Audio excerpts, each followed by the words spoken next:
take complaints that were backwards or wrong completely. And what happened is it got subverted by the time it got to hiring an ombudsman, and she became a statistic. She collects statistics for CPS, and so that was never the intent of the bill. And what I can see now is the lack of services has dropped from 65% to 30%. Visitation has dropped from 58% down to almost 5%. Safety has dropped from 43% down to 20%, and on it goes. And that's not what was intended. What was intended is if there was a complaint, that would be taken care of through the ombudsman. It was in the Department of Justice, so we didn't have to have it in the Department of Child and Family Services. What they did is they took a supervisor from Child and Family Services and put it in the Department of Justice over her, and then it became statistics. She does not take the complaints. All it takes, and they lie to you all the time, that this thing has been adjudicated in the courts. But anybody over supervisor level, clear to the top, can change that and say, okay, we need to come in here and review this. That's what her job was supposed to be, and it never happened. That's right. Yep. And so with that, I've tried to repeal it, and that hasn't happened yet. So we'll keep working on it. We'll either get it right or we'll get it over with. And from there, I would like to introduce one of our other board members, George Miller. Woo!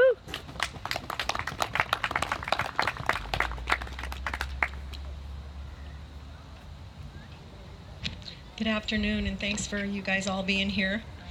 Really appreciate your showing up.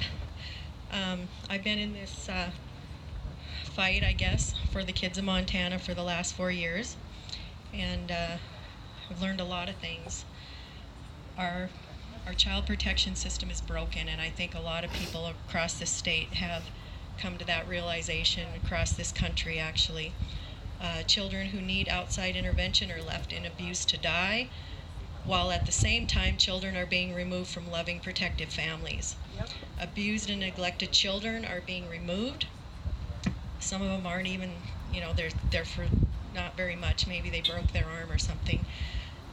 But all of this is being done in the name of protection. And in Montana, we are removing children at twice the rate of the national average. So Wow. We've got way more kids going out per capita than any other state. Children are being separated from family who love them. Yep. And are placed in a foster care system, and many of them are experiencing even worse abuse while in state's care. Families are being destroyed, and children are being improperly harmed by the very system supposed to be protecting them. Currently, there are 440,000 American children in the foster care system. 444,000 children crying because they are separated from their families. There are 4,000 Montana children in the foster care system. 4,000 Montana children crying. Montana Child Protection Alliance has heard the cries of these children. I personally have witnessed the cries of my grandchildren, crying and begging to go home. I personally have PTSD as a result of this broken system. I just realized that in the last week how bad it actually is. So in 2016, I did extensive research on how detrimental it is to separate children from their primary caregivers. Now, since America finally cares about the illegal immigrant children, the studies of how much damage is being done to children by separating them is finally being made public. But amazingly, this damage is only a concern for the immigrant children, not American children.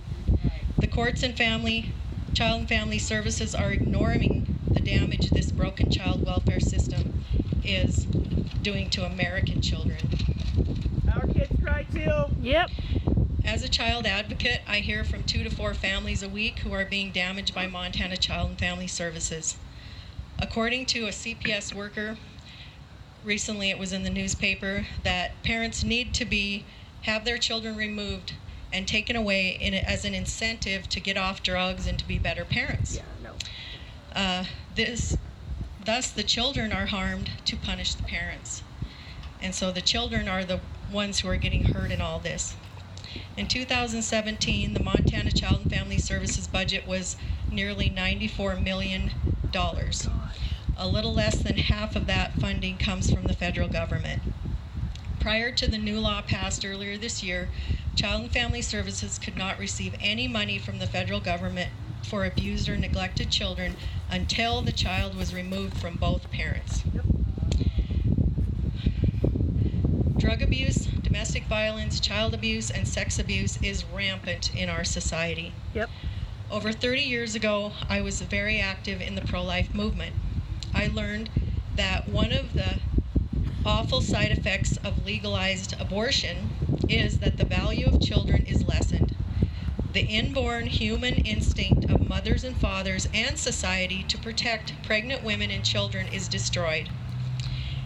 It was predicted that when Roe v. Wade was passed 40 years ago, that child abuse, domestic violence, and divorce would greatly increase.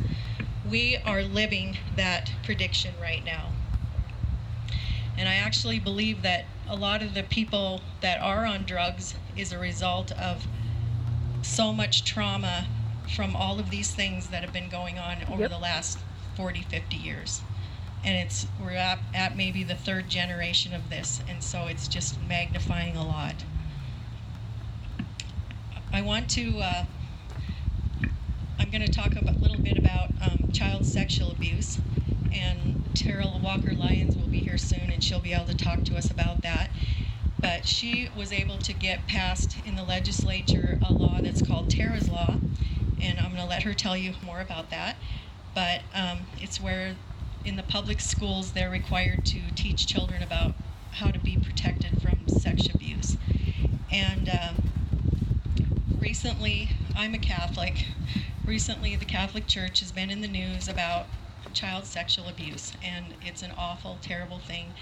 And I do want to apologize for my church and for the leaders of that for hiding this problem, for not helping the victims. It's just every single case is absolutely a tragedy. I have been involved with education in the Catholic Church for the last 25 years. Around 15 years ago, our church started educating employees, volunteers, and children about child sexual abuse, and they made it mandatory. The goal is to have all safe adults working to keep children safe, and to teach the children how to keep themselves safe, how to not become abusers, and how to get help if they have been abused. And I'm so happy to see that Tara got that where it's actually happening in our public schools too. I apologize. So I believe that as a society, we have to change our attitudes about child sexual abuse. And I brought this book by Stacy Coulter. She's a gal from Missoula, and the book is called Blindfolds and Pitchforks, Don't Be a Child Molester's Flying Monkey. And if you get a chance, read this book. You can probably read it in a couple hours. I think all parents need to read this book, and or anybody that cares about kids. And what I've witnessed is that CPS has actually become a flying monkey for child molesters. And I know personally of at least 20 cases where they have done that. They've protected the molester or given children to the molesters. And they're acting exactly how Stacy talks in this book. And not only what these child molesters do is they have a gift where they can turn the person they've abused into the abuser, and they become the victim.